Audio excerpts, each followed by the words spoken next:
Sabda Tuhan, sabda hidup.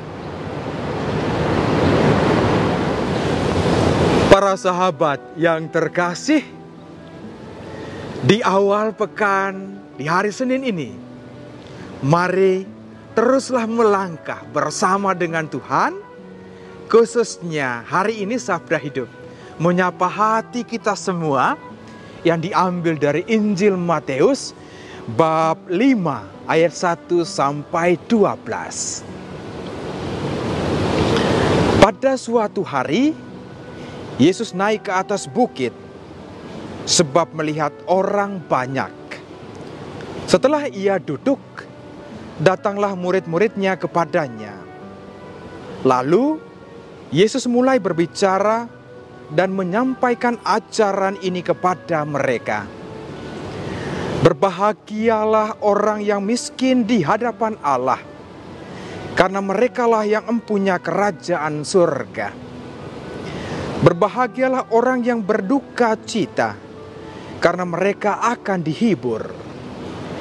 Berbahagialah orang yang lemah lembut, karena mereka akan memiliki bumi. Berbahagialah orang yang lapar dan haus akan kebenaran, karena mereka akan dipuaskan. Berbahagialah orang yang murah hati, karena mereka akan beroleh kemurahan. Berbahagialah orang yang suci hatinya, karena mereka akan melihat Allah. Berbahagialah orang yang membawa damai, karena mereka akan disebut anak-anak Allah. Berbahagialah orang yang dianiaya demi kebenaran, karena merekalah yang empunya kerajaan surga. Berbahagialah kalian jika demi aku kalian dicela dan dianiaya, dan kepadamu difitnahkan segala yang jahat. Bersukacita dan bergembiralah, sebab besarlah ganjaranmu di surga. Sebab para nabi sebelum kalian pun telah dianiaya.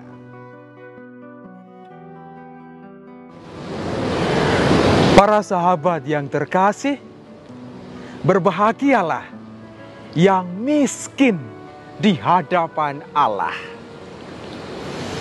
Pingin bahagia? Miskin di hadapan Allah. Bagaimana kita memahami kok berbahagia? Yang miskin lagi di hadapan Allah. Sebetulnya ada 3 poin di situ. Yang pertama, berbahagia.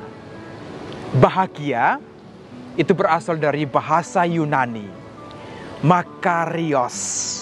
Karena itu teman saya kemarin, dia mau kalau punya anak, nama anaknya itu makarios. Artinya yang berbahagia. Bahagia, pasti itu kerinduan setiap orang. Bahagia hidup di dunia ini, tetapi juga kelak bahagia hidup di surga. Kebahagiaan kita cari, dan dengan begitu banyak cara kita mau hidup bahagia. Nah, kemudian bagaimana bahagia yang menurut ukuran Tuhan? Bagian yang kedua, berbahagia menurut ukuran Tuhan itu adalah miskin. Loh, kok bisa ya? Bahagia asalnya dari miskin. Nah, perhatikan, miskin itu bukan soal uangmu berapa, mobilmu berapa, rumahmu berapa. Ini bukan soal harta benda duniawi. Tetapi kemudian Yesus mengajak kita, miskin itu adalah orang yang tidak punya apa-apa lagi. Masih ingat waktu kecil itu, wah, kita minta sesuatu kepada orang tua kita. Ayo beliin bonbon, beliin gula-gula. Nah, mintanya kepada orang tua. Berarti si anak kecil itu tidak punya apa-apa. Kemudian miskin inilah yang dimaksudkan. Seperti kita tidak punya apa-apa lagi. Dan miskin di hadapan Tuhan itu berarti kita berserah seluruhnya kepada Tuhan. Tuhan, inilah saya. Dengan kelebihan kekurangan saya mau miskin di hadapan-Mu. Saya mau serahkan hidup saya ke dalam tangan Tuhan. Khususnya dengan situasi saat ini. Waduh, kapan ya pandemi COVID-19 ini selesai? Nah, sebagai orang yang percaya kepada Tuhan, miskin itu berarti kita menyerahkan seluruhnya ke dalam tangan Tuhan.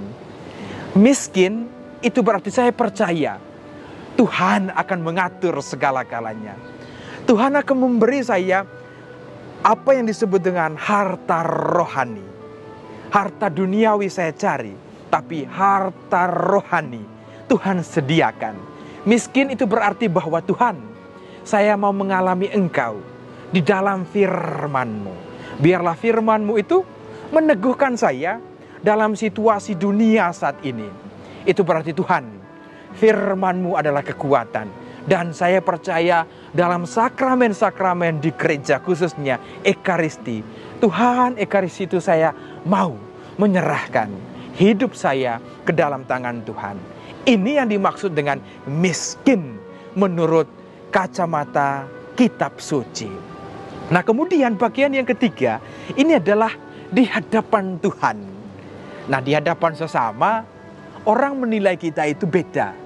Penilaian itu, waduh, bajumu, sepatumu, rumahmu, mobilmu, uangmu. Inilah penilaian di hadapan sesama. Karena itu, ya orang miskin itu berarti bahwa orang yang dinilai itu soal nilai dalam kacamata manusia. Tetapi di hadapan Tuhan, apapun keadaanmu, engkau orang baik atau orang buruk, atau kita merasa bahwa, oh, saya tidak layak di hadapan Tuhan, saya ini orang berdosa. Nah, kemudian di hadapan Tuhan, setiap pribadi itu adalah harganya sama. Begitu indah kita di mata Tuhan, seperti dalam kisah penciptaan itu. Dia menciptakan menurut gambar dan rupanya. Berarti, wah, indah semua kita di hadapan Tuhan. Karena itu tidak ada yang bilang begini, oh, kamu orang miskin, kamu orang kaya. Di hadapan Tuhan kita sama. Mungkin di dunia ini kita punya segalanya, kekayaan, harta benda. Itu kita tidak akan bawa nanti. Nah, orang yang berbahagia itu berarti bahwa orang yang merasa cukup dengan yang ada. Berkat-berkat yang Tuhan berikan. Persoalannya sekarang adalah kita, saya dan para sahabat. Waduh, susah ya hidup untuk berbahagia. Karena alasan yang paling utama, kita merasa tidak pernah cukup di dunia ini. Karena itu kita stres, kita marah, kita cari semuanya. Hari ini Tuhan mengajak kita, berbahagialah. Itu berarti kita merasa cukup di hadapan Tuhan dan menyerahkan segalanya. Mari para sahabatku yang terkasih, di awal pekan ini, sabda Tuhan, berbahagialah yang miskin di hadapan Tuhan, sebab merekalah yang empunya kerajaan surga. Mau berbahagia? Miskin di hadapan Tuhan. Saya berdoa bagi para sahabat di awal pekan ini. Semoga perjalanan kita selama sepekan ini sungguh-sungguh kita merasakan jamahan dan berkat Tuhan. Tuhan Yesus memberkati, Bunda Maria merestui. Amin. Pasti yang